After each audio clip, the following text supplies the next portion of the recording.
दोस्तों, अधिकारों के बारे में सबसे खास बात यह है कि अधिकार तभी प्रभावी होते हैं जब उनका इस्तेमाल करने के लिए सही कंडीशंस हों। तो सही कंडीशंस ना होने पर हाल कुछ इस राजा की तरह हो जाएगा, जिसका एक राज्य तो है पर उस राज्य में ना तो कोई संसाधन है, ना ही कोई उसकी प्रजा है, ना ही उसके सैनिक हैं। अब आप खुद बताइए, उस राजा को उस राज्य में राजा होने की फीलिंग आ रही होगी? नमस्कार दोस्तों, मैं हूं ज्ञानेंद्र और आज मैं बात करने वाला हूं directive principles of state policy की।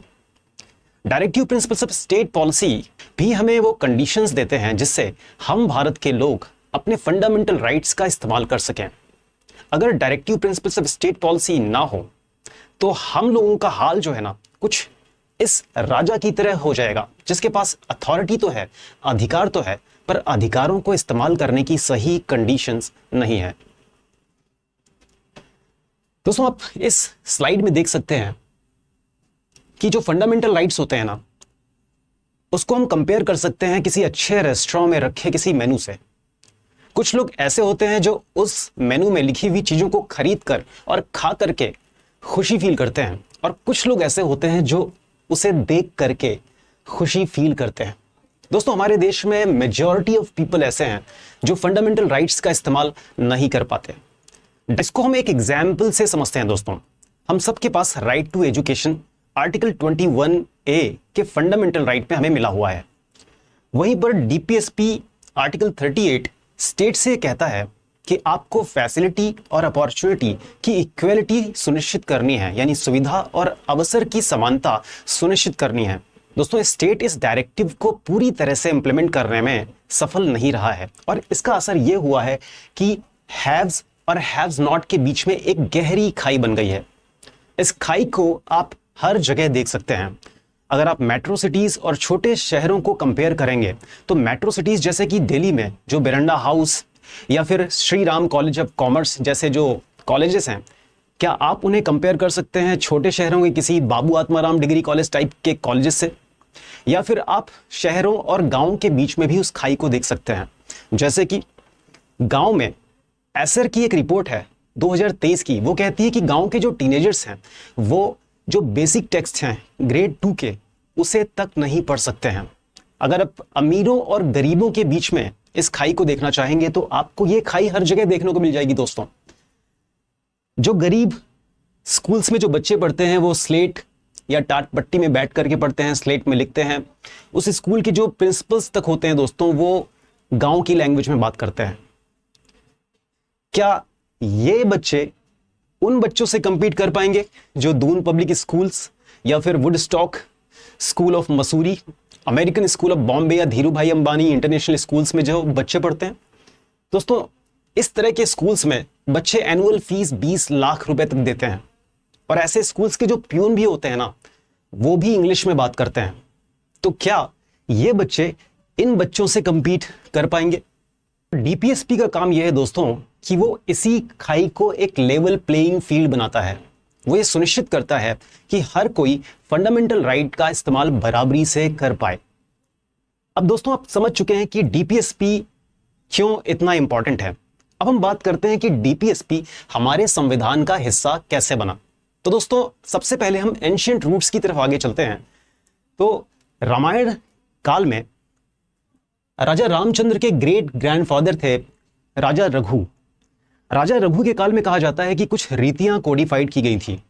इन रीतियों को हम रूल्स और रेगुलेशंस के तौर पे समझ सकते हैं जो स्टेट या किंग के लिए बनाए जाते थे। और ये दोस्तों, ये जो रीतियां होती थी ये इनवायोलेबल होती थी, यानी कि इनका हर हालत में पालन करना होता था राजा को या फिर स्टेट को। इसके एग्जाम्पल के तौर पर अगर देखें तो राजा दशरथ के समय एक एग्जाम्पल हमें देखने को मिलता है, जब राजा दशरथ कैकेयी को 3 वचन देते हैं, और ये वचन वो कैकेयी को एक राजा के रूप में देते हैं। जब उन वचनों को पूरा करने की बारी आती है तो कैकेयी उनसे बोलती हैं कि अगर तुम चाहो तो पीठ दिखा सकते हो, इन वचनों को तोड़ सकते हो। तो राजा दशरथ कहते हैं कि रघुकुल रीति सदा चली आई, प्राण जाए पर वचन न जाए। यानी कि ये जो रघुकुल रीति थी दोस्तों, ये कहीं ना कहीं स्टेट और किंग के लिए डायरेक्टिव्स थे, जिनको वो किंग किसी भी हालत में जिनको वायलेट नहीं कर सकते थे। एक दूसरा एग्जाम्पल भी देखने को मिलता है राजा रामचंद्र के समय, जब राजा रामचंद्र के सामने उनकी ही पत्नी का एक मामला सामने आता है। उनकी पत्नी यानी कि सीता को उनकी पवित्रता प्रूव करनी होती है। दोस्तों, राजा रामचंद्र एक राजा थे, वो चाहते तो उस केस को वहीं खत्म कर सकते थे, पर वो चूंकि एक राजा थे, वो एक पति या फिर एक पुत्र या फिर एक पिता के रूप में कोई डिसीजन नहीं कर सकते थे। इसीलिए उन्होंने अपनी पत्नी को भी उस प्रोसेस से गुजरने के लिए कहा जो उस वक्त हर एक कॉमन पर्सन को गुजरने के लिए उस वक्त कहा जाता था, यानी कि उन्होंने रूल ऑफ लॉ सुनिश्चित किया। तो उस समय की जो ये रघुकुल रीति थी, यह राजधर्म का कॉन्सेप्ट था, कहीं ना कहीं डीपीएसपी से ही मेल खाता है। बाद में दोस्तों, मौर्य डायनेस्टी के समय कौटिल्य की एक बुक है अर्थशास्त्र। कौटिल्य इस बुक में लिखते हैं कि in the happiness of subject lies the happiness of a king, यानी कि प्रजा की ही खुशी में राजा की खुशी है। इसके बाद अशोक की धम्म पॉलिसी में भी कुछ ऐसा ही देखने को मिलता है, जब वो बोलते हैं कि सर्वे मनुष्याणाम प्रजा मम, यानी कि सभी मनुष्य मेरी संतति हैं, मेरी संतान के समान हैं। तो इस तरह से आप देख सकते हो कि तब भी एक वेलफेयर सोसाइटी को क्रिएट करने की कोशिश स्टेट की तरफ से की जाती थी। आज के समय में जो डीपीएसपी का जो अल्टीमेट मोटिव है, वो भी एक वेलफेयर सोसाइटी क्रिएट करने का ही है। दोस्तों, अब हम समझते हैं कि एंशिएंट टाइम में तो ये डीपीएसपी के कुछ एग्जाम्पल हैं, पर मॉडर्न टाइम में डीपीएसपी हमारे संविधान का हिस्सा कैसे बनती है। तो संविधान में दोस्तों, संविधान सभा के जो एडवाइजर थे उनका नाम था BN राव। ब्रिटिश इन्हें ब्रेन बिहाइंड इंडियन कॉन्स्टिट्यूशन कहते थे, यानी कि संविधान का इन्हें मस्तिष्क कहते थे। दोस्तों, इन्होंने लगभग 60 देशों के संविधानों को पढ़ा और उनसे भारत का सबसे पहला ड्राफ्ट बनाया था संविधान का, यानी कि पहले ड्राफ्ट के जो ऑथर थे वो BN राव थे। इनकी तारीफ में जो फादर ऑफ कॉन्स्टिट्यूशन थे यानी कि अंबेडकर जी, उनका कहना था कि अगर BN राव नहीं होते तो इंडियन कॉन्स्टिट्यूशन की कल्पना नहीं की जा सकती थी। दोस्तों, BN राव ने उस ड्राफ्ट में राइट्स को 2 भागों में बांटा था। पहले जस्टिसिएबल राइट्स और दूसरे non justiciable rights. Justiciable rights वो थे जिनको हम कोर्ट में जाकर के इन्फोर्स करा सकते थे, कोर्ट से कह सकते थे कि देखो सरकार हमारा ये राइट छीन रही है, आपको हमारे इस राइट को प्रोटेक्ट करना है। और दूसरी तरफ नॉन जस्टिसिएबल राइट्स थे जिनको कोर्ट में इन्फोर्स नहीं किया जा सकता था। दोस्तों, BN राव ने जस्टिसिएबल राइट्स को फंडामेंटल राइट्स कहकर के बुलाया और उसका जो ड्राफ्ट तैयार किया वो अमेरिका के बिल ऑफ राइट के स्ट्रक्चर पर तैयार किया। वहीं दूसरी तरफ उन्होंने जो नॉन जस्टिसिएबल राइट्स थे उसको directive principles of state policy कहकर के बुलाया और उसे उन्होंने तैयार किया आयरलैंड के कॉन्स्टिट्यूशन के directive principles of social policy के मॉडल पर। दोस्तों, तो इस तरह से आप देखते हैं कि डीपीएसपी जो मॉडर्न डीपीएसपी है वो आयरलैंड के कॉन्स्टिट्यूशन से लिया गया था और आयरलैंड ने जो अपना डीपीएसपी लिया था वो स्पेन के कॉन्स्टिट्यूशन से लिया था। इसके बाद सवाल ये उठता है दोस्तों कि क्या जो ये डीपीएसपीज हैं ये आयरलैंड के कॉन्स्टिट्यूशन से पूरी तरह से हमने कॉपी किए हैं। तो आप देख सकते हैं कि कुछ इंडियन कॉन्स्टिट्यूशन के कुछ ऐसे फीचर्स हैं जो पूरी तरह से इंडिया की कंडीशंस को देख करके ही अपनाए गए थे, जैसे कि cow protection, cooperatives, free legal aid, uniform civil code, village panchayat और empowering weaker section of society जैसे कि SCs और STs या फिर वुमेन्स को एम्पावर करना। तो दोस्तों, अब हम ये देख चुके हैं कि हमारे जो डीपीएसपीज हैं उनका सोर्स क्या है।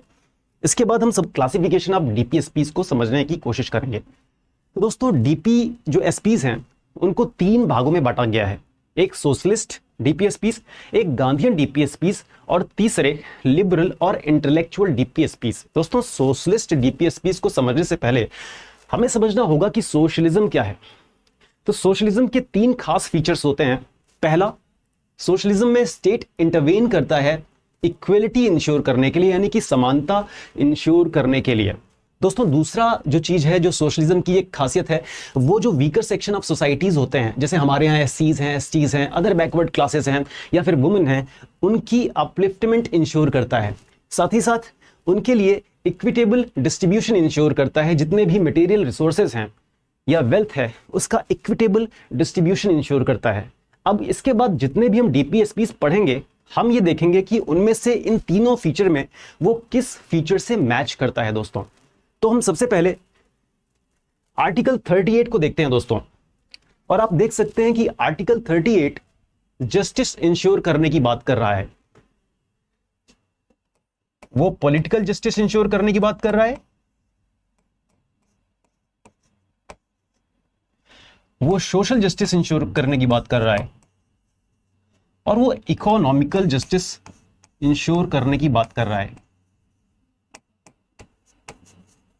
दोस्तों आर्टिकल 38 कहता है कि स्टेट को ऐसी समान सामाजिक व्यवस्था का निर्माण करना है जिससे पॉलिटिकल, सोशल और इकोनॉमिकल जस्टिस इंश्योर हो। लेकिन यह आर्टिकल जब संविधान बना तब इतना ही कह करके चुप हो जाता था, यानी कि उसने यह नहीं बताया कि पॉलिटिकल, सोशल और इकोनॉमिकल जस्टिस इंश्योर कैसे होगा, एक समान सामाजिक व्यवस्था की स्थापना कैसे होगी। इसीलिए बाद में 44वां संविधान संशोधन आता है और वो आर्टिकल 38 में 2 प्रोविजंस को और ऐड करता है। पहला, वो बोलता है कि इनकम यानी कि आय की असमानता को एलिमिनेट नहीं करना है दोस्तों, उसे मिनिमाइज करना है।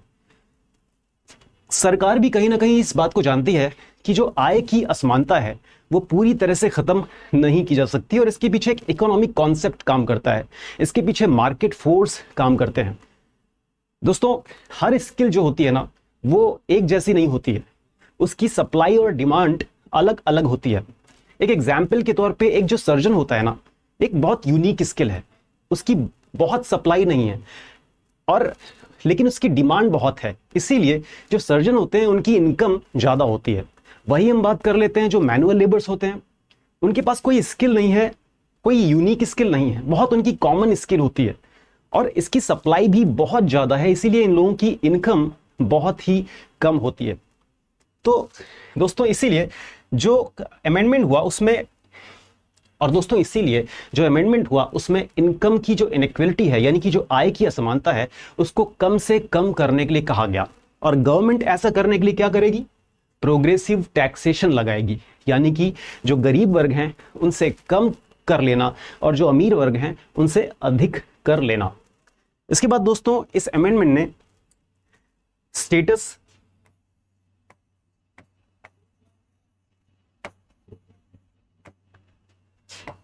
फैसिलिटी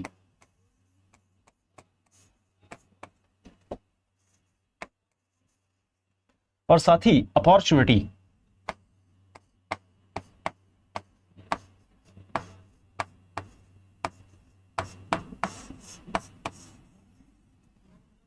इनकी असमानता को पूरी तरह से खत्म करने के लिए स्टेट से कहा था। तो आप देख सकते हैं कि आर्टिकल 38 असमानता को टारगेट कर रहा है और हमने पढ़ा था कि जो सोशलिज्म है उसकी जो पहली खासियत होती है वो स्टेट के इंटरवेंशन से असमानता को खत्म करने के लिए वो कहता है, इसलिए ये एक सोशलिस्ट डीपीएसपी का हिस्सा हो जाएगा। इसके बाद दोस्तों हम आते हैं आर्टिकल 39 की बात करेंगे और आर्टिकल 39 में वैसे तो ए से लेकर के एफ तक टोटल 6 डीपीएसपीज हैं अलग अलग, लेकिन जो सबसे इंपॉर्टेंट डीपीएसपी है आर्टिकल 39 में वह 39 का बी और सी। दोस्तों 39 का जो बी है वो ये कहता है कि जो मटेरियल रिसोर्सेस हैं, जितने संसाधन हैं जैसे जमीन हो गया, पानी हो गया, इन सभी का समान वितरण किया जाए, यानी कि इक्विटेबल डिस्ट्रीब्यूशन किया जाए। 39 का सी कहता है कि जो वेल्थ है उसका कॉन्सेंट्रेशन ना हो। इसे थोड़ा सा और अच्छे तरीके से समझते हैं दोस्तों, एक एग्जाम्पल के साथ। आप मानिए कि एक गांव में कोई एक तालाब है और उस तालाब पर कोई लैंडलॉर्ड जो है वो कंट्रोल कर लेता है, वो यहां पर फिशरीज का बिजनेस करता है, साथ ही साथ फार्मिंग के लिए वो इसका पानी इस्तेमाल करता है। दोस्तों इससे हो क्या रहा है? कॉन्सेंट्रेशन।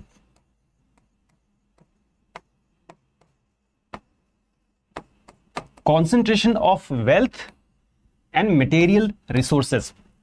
वही अगर इस तालाब पर कंट्रोल उस गांव की ग्राम पंचायत का हो जाए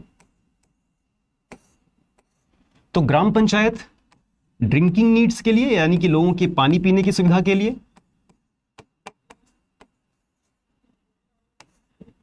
इरिगेशन नीड्स के लिए यानी कि फार्मिंग के लिए,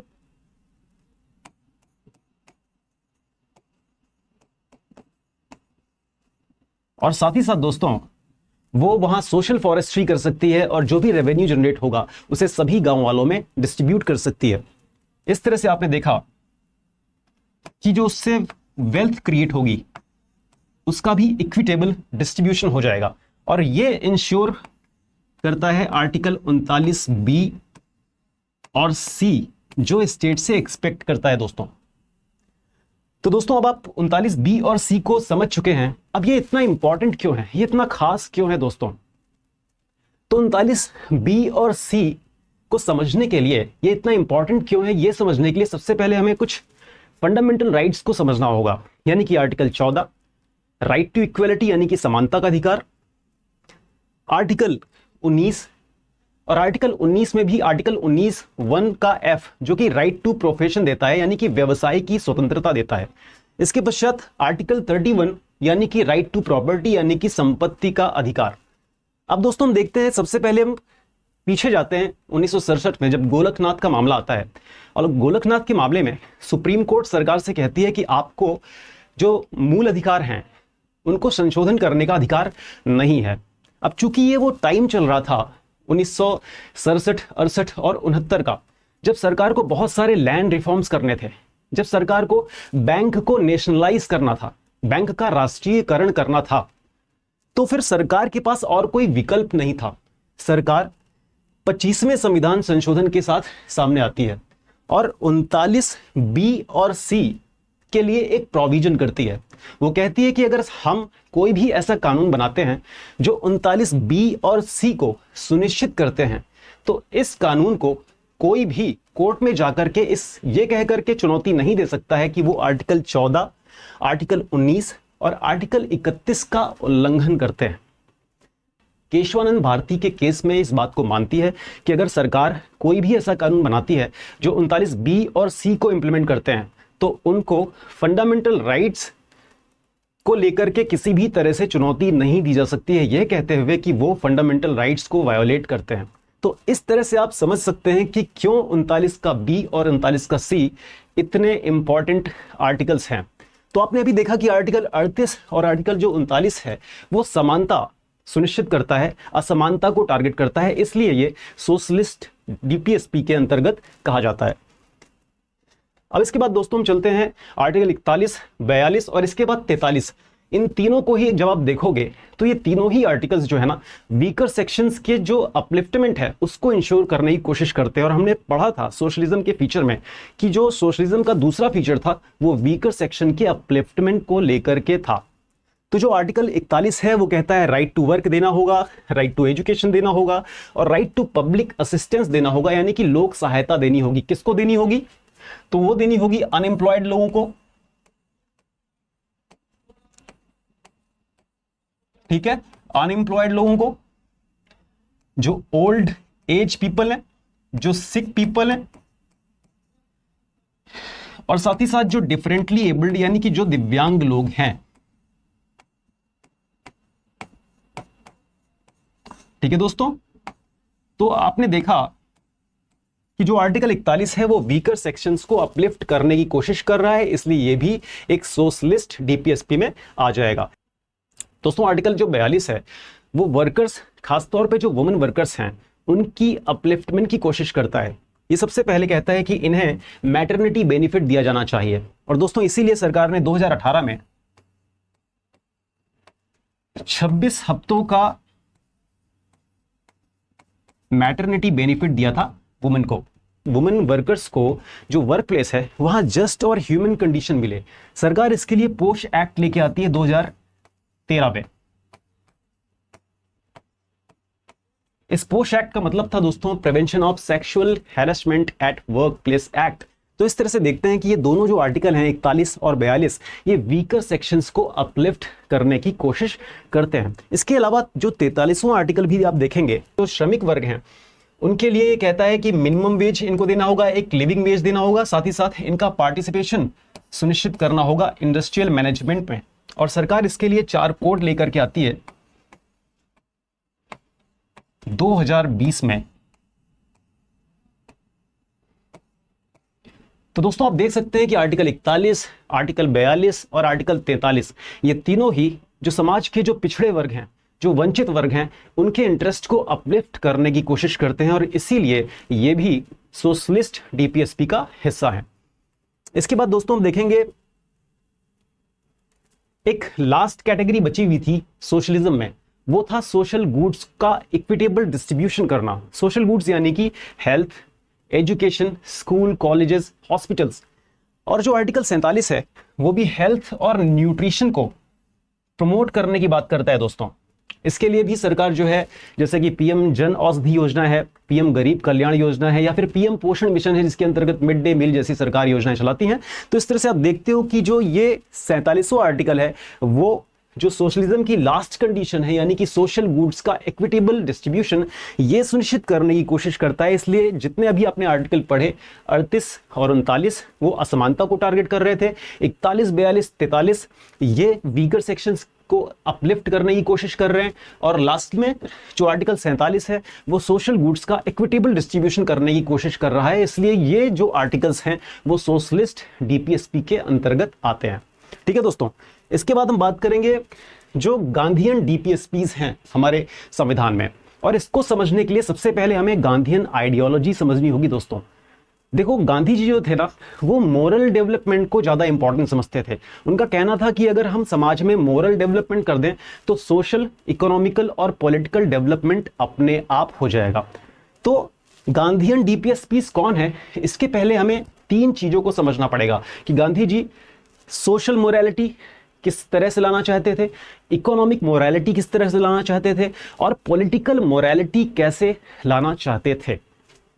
तो गांधी जी सोशल मोरालिटी कैसे लाना चाहते थे? देखो, गांधी जी का मानना था ना कि जो भारत है वो गांव में बसता है, क्योंकि मेजॉरिटी ऑफ पॉपुलेशन जो थी वो गांव में बसती थी।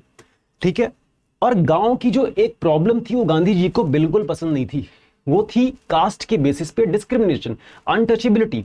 इसलिए गांधी जी का मानना था कि अगर इस चीज को, इस प्रॉब्लम को हटा दें तो हमारी सोसाइटी जो है वो एक तरह से मोरल ग्राउंड पर डेवलप हो जाएगी, और हमारा पूरा देश जो है वो एक तरह से सही रास्ते पर आगे बढ़ने लगेगा। इसीलिए उन्होंने हरिजन सेवक संघ की स्थापना की 1932 में।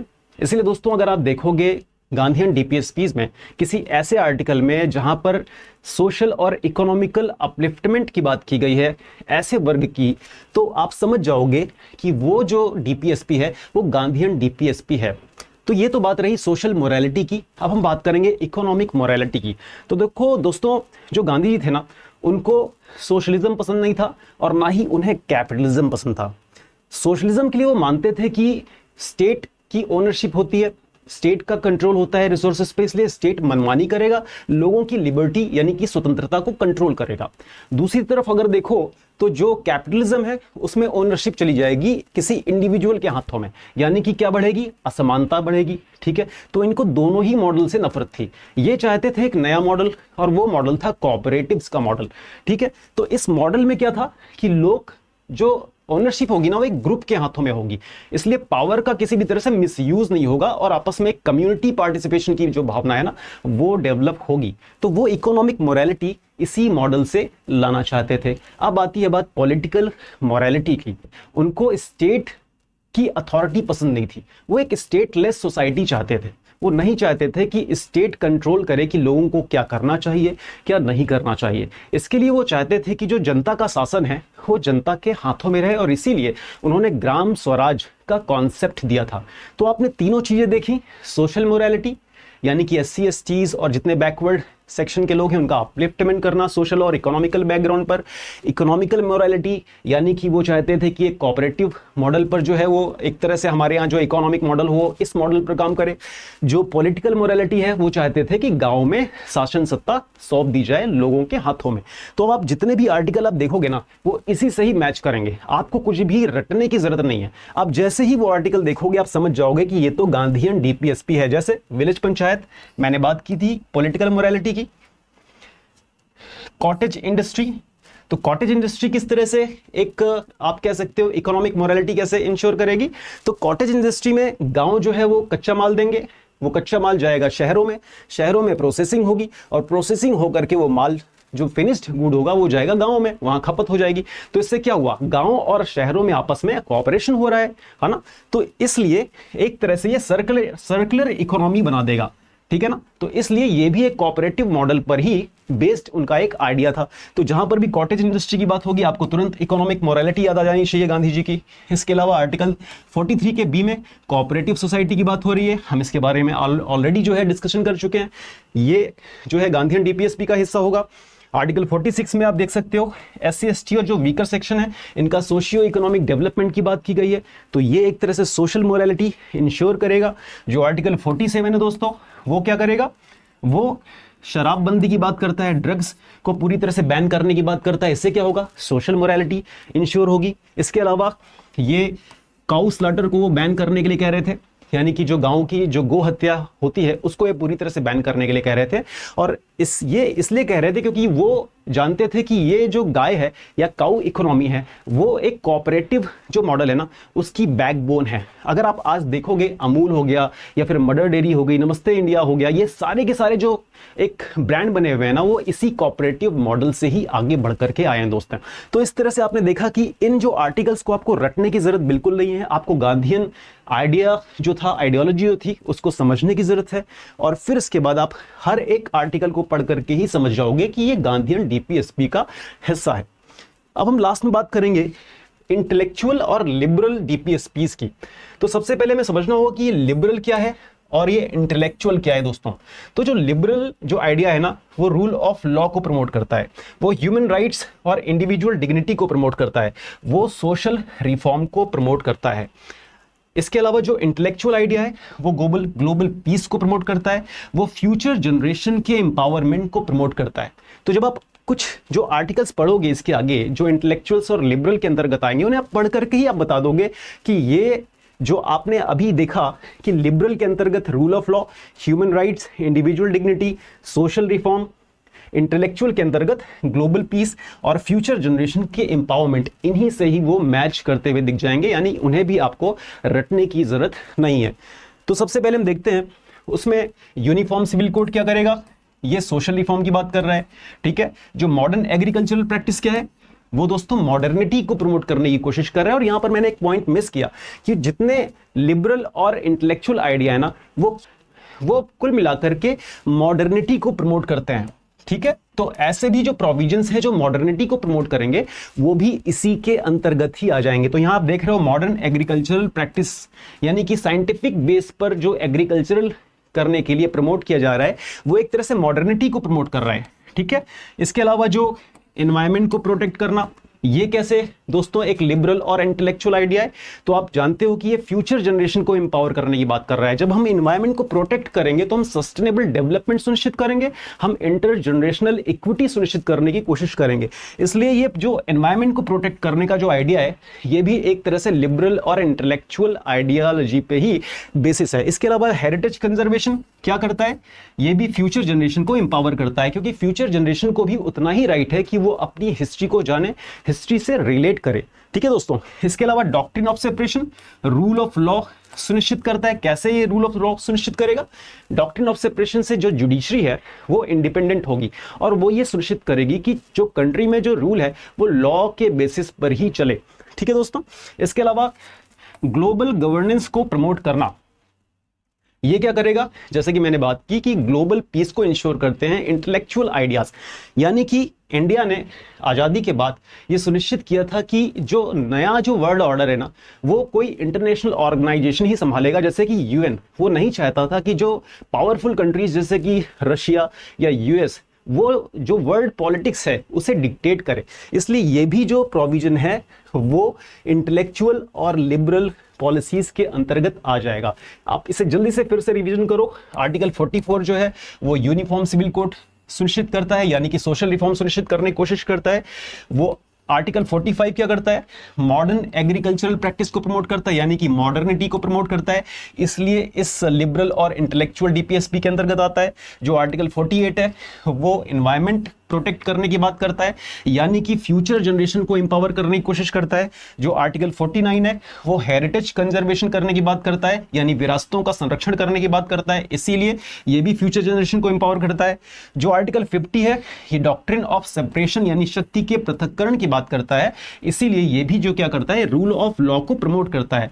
और जो आर्टिकल 51 है वो ग्लोबल गवर्नेंस को प्रमोट करता है, यानी कि ग्लोबल पीस को सपोर्ट करता है। इसीलिए ये सारे के सारे जो आर्टिकल्स हैं वो लिबरल और इंटेलेक्चुअल डीपीएसपीस के अंतर्गत आते हैं दोस्तों। ठीक है, फाइनली हम जो हमारा कॉन्स्टिट्यूशन है दोस्तों उसे हम कंपेयर करते हैं एक साइकिल से। ठीक है, तो ये साइकिल को अगर हम एक कॉन्स्टिट्यूशन को अगर हम साइकिल से कंपेयर करें तो जो पिछला पहिया ना दोस्तों वो है फंडामेंटल राइट और जो अगला पहिया है वो डीपीएसपी। तो साइकिल में जो पिछला पहिया होता है वो साइकिल को सपोर्ट करता है, साइकिल को आगे बढ़ाता है ना, और जो अगला पहिया होता है ना वो साइकिल को डायरेक्शन देता है। तो जो फंडामेंटल राइट है ना वो भी सिटीजन को क्या करते हैं, सपोर्ट करते हैं, ताकत देते हैं, है ना, उन्हें अथॉरिटी देते हैं। लेकिन अगर आप सोचो कि जो सिटीजन है अगर उनके पास डीपीएसपी ना हो तो वो तो डायरेक्शनलेस हो जाएंगे, है ना। तो ऐसे लोग जिनके पास पावर है पर डायरेक्शन नहीं है, आपको पता है कि ऐसे लोग करप्ट हो सकते हैं। तो इसीलिए ये डीपीएसपीस इंपॉर्टेंट हो जाते हैं क्योंकि वो देश को इक्वेलिटी की तरफ ले जाएंगे, जस्टिस की तरफ ले जाएंगे, मोरालिटी की तरफ ले जाएंगे और मॉडर्निटी की तरफ ले जाएंगे। इसीलिए डीपीएसपीस बहुत इंपॉर्टेंट है दोस्तों। आज के लिए बस इतना है, हम मिलते हैं अपने अगले लेक्चर में। नमस्कार।